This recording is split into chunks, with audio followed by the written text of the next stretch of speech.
So I'm here in our small tree nursery, sitting next to a few boxes of our future food forest.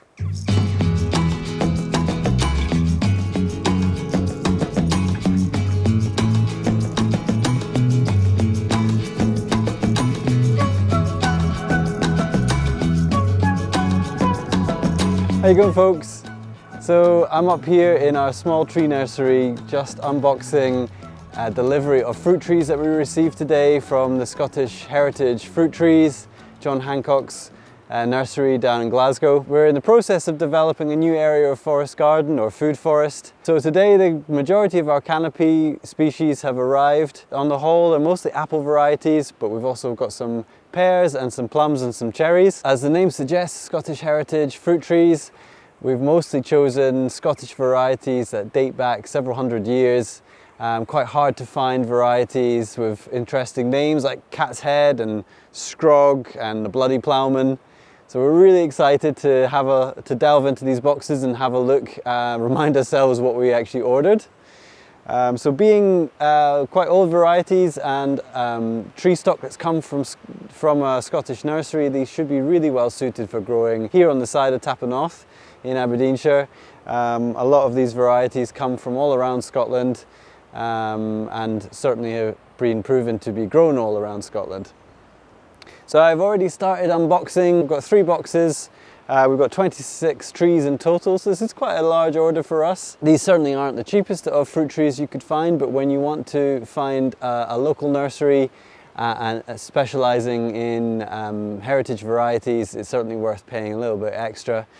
These are all bare root trees, so at this time of year it's good to buy bare root. This is the season for nurseries to sell bare root, which runs from around November to April while the trees are dormant. After that you'll have to look at buying pot-grown trees, which are a lot more expensive. So I've opened the first box. I'm just going to go through the varieties. We thought it would be really useful for those of you out there who are thinking about planting your own orchard or your own forest gardens, or just apple enthusiasts, to see what varieties we've decided to go for and why we've chosen those varieties. So I'm just going to go through them one by one. Rosa is inside. She's going to be reading the description of each variety from the nursery as I pull them out from here. Alright, so first off we have an apple tree, and this is Golden Monday, a dessert apple. A rare apple. Sounds good already. Mentioned in Hogg's Pomology, where they say it's a very excellent apple of first quality, and it dates from 1724. It says dual use, so that'll be a cooker and an eater, but can also be used for cider. All right, next we've got the Lasso Goweri. This is an old Perthshire variety originating at Goweri Farm, used mainly as a cooker, but also good for cider, first described in 1883, so quite modern with standards on here really. Cooks well and has a delicate flavour. Gosh, going to have so many different tasty apples to try. Now this tree has arrived with a little bit of damage here, but that's okay. We can just prune that off, but we certainly don't want to keep it, as that's a way for disease and moisture to be able to get into the tree. I guess that just happens with a little bit within transit. So we'll be pruning that off. But yeah, again, that's the Lasso Goweri. Next we've got another apple variety, and this is Tam Montgomery. Apparently this is a nice early variety of eating apple. It's got pale skin and a characteristic lemon taste. That sounds really nice. Next we have quite a sturdy looking chap, and that is Cat's Head. Great name. An excellent and ancient cooker from 1629 down in England. It's got a long history of being grown in Edinburgh and the Lothians, and one for cat lovers. All right, this little guy is Oslin. Also known as Arbroath Pippin, apparently. It's been described in 1815, but thought to be a much older variety even than that. And it's associated with the founding of the Arbroath Abbey. Originates in Angus and East Coast area and is crisp and aromatic with a delicious aniseed taste, apparently. So these are all on MM106 rootstock, as John describes on his website. That's like the Goldilocks of rootstocks. Not too small, not too big, but just right. So it seems to be a good choice of rootstock for dealing with the conditions that Scotland can throw at fruit trees. You can see the graft union there, where the, what variety have we got here? This is white jointing meets the MM106 rootstock, where it's been grafted on. So yeah, we've got white jointing here. Apparently first described in 1600 as June eating, which might explain the name, which is kind of spelled Joan-etting or Joanting, as it was the first apple to ripen and people used to race to get these to market. Grown in Clyde Valley, it's an ultra early apple and was the traditional start to the apple harvest. Delicious and a great start to the season, apparently. So that's great. Nice to have a nice early one. Next up, we have a cooking apple, and that is Scrog. Great name. Great name. An old cider variety grafted from the orchard at Melrose. Little known of origins. So mysterious. Okay, next we've got Cow Blush. Okay, so apparently this is Scotland's most north growing variety, and it's an eater from Rossshire. So raised at Cool, Rossshire in 1827. I'm sorry for any pronunciation issues. It's gold with a faint flush, sweet, soft cream flesh. Wow, this one sounds really nice. Also makes good sauce. And then we have Ribstop Pippin, 2 Ribstop Pippins.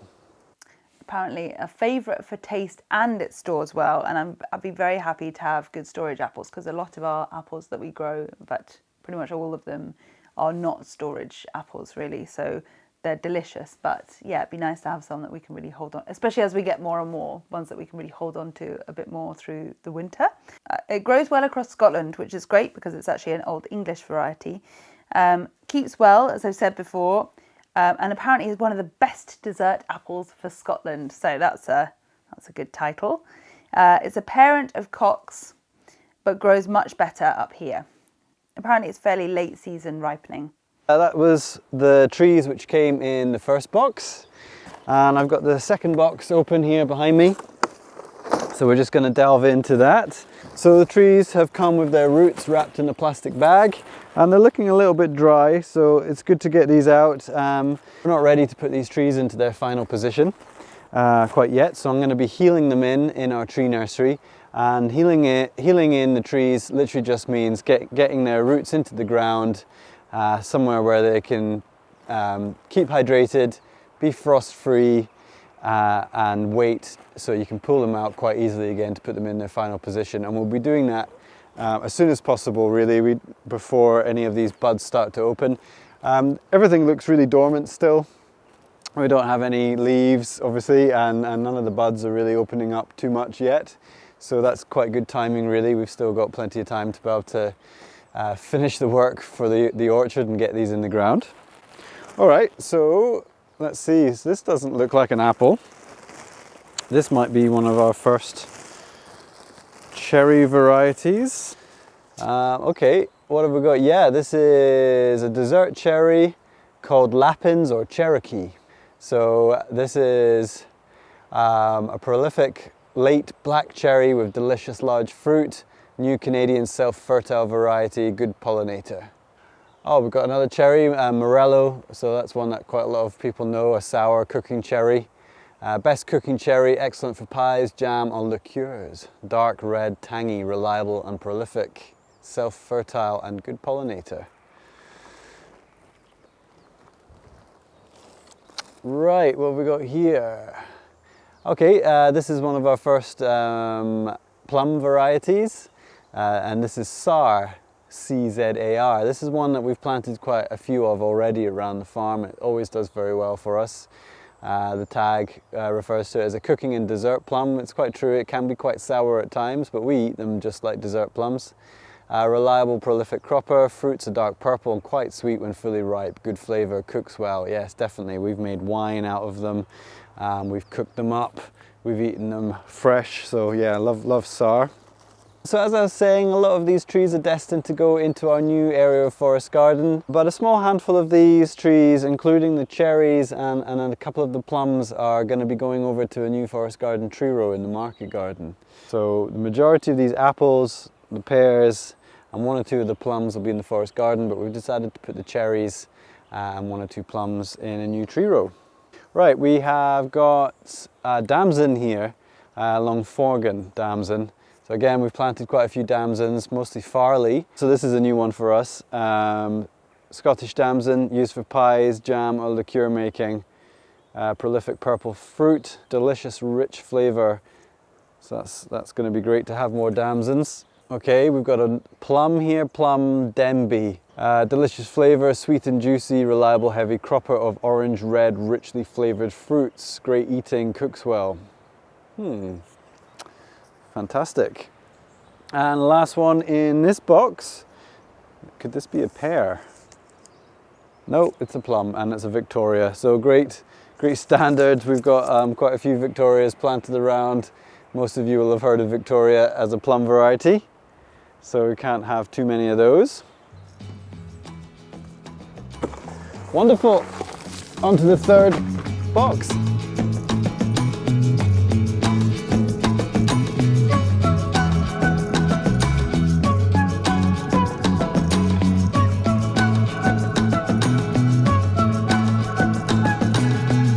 Third and final box.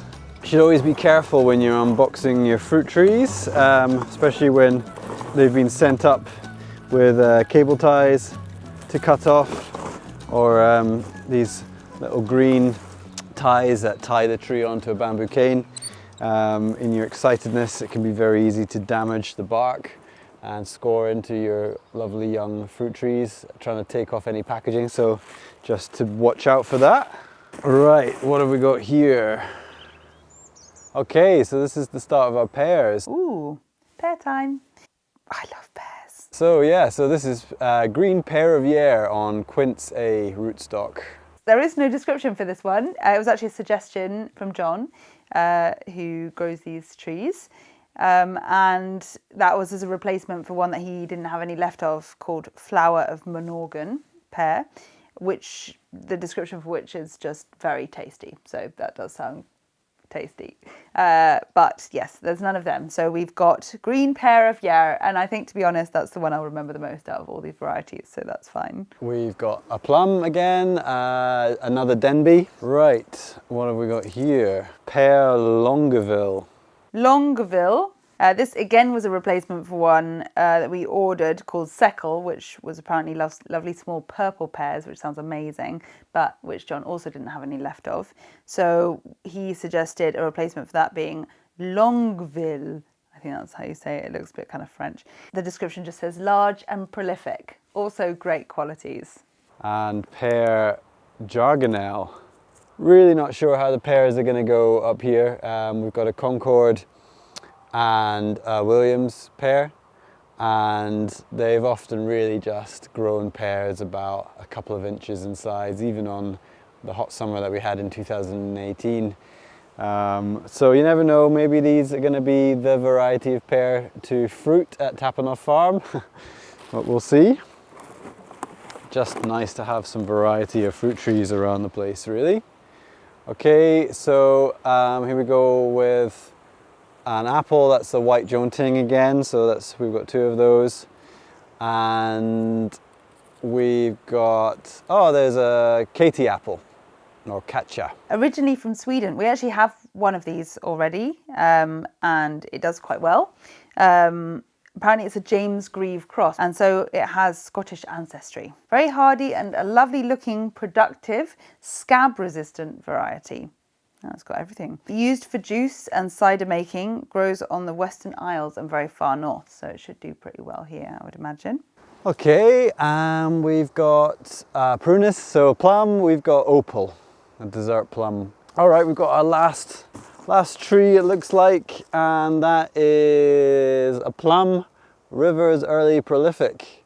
Dessert plum, renowned heavy cropper, quite sweet when ripe, and bottles well. Great.